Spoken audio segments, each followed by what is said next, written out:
Après l'opération dédiabolisation, enclenchée avec un certain succès, le Rassemblement national, RN, passe à la phase crédibilisation.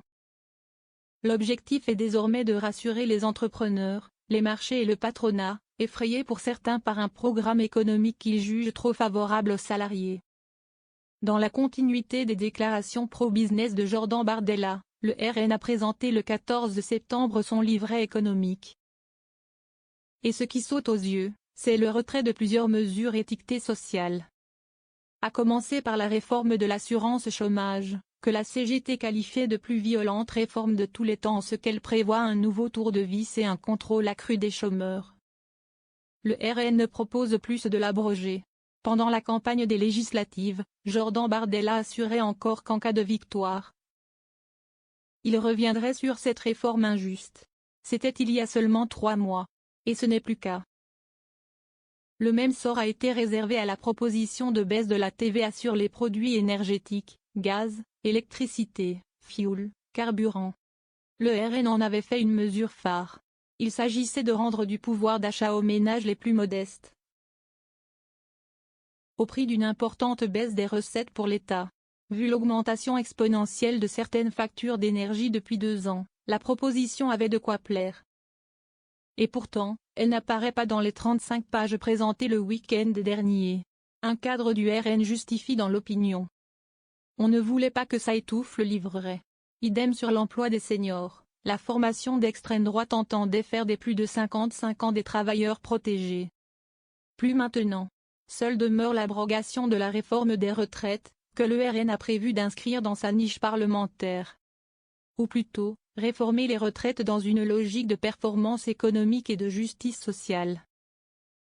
Ligne sociale ou pro-business ? En revanche, toute une série de mesures favorables au patronat sont maintenues en bonne place. Baisse des impôts de production sur les entreprises, via la suppression de leur contribution foncière, CFI, exonération de cotisations pour les boîtes qui augmenteraient les salaires de 10%, création d'un fonds souverain. J'entends faire connaître la réalité de notre programme et mettre fin à cette incompréhension infondée qui se base sur des caricatures de notre programme économique.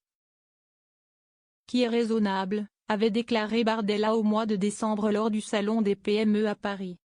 Longtemps, le parti à la flamme s'est concentré sur l'objectif de conquérir un électorat populaire et ouvrier.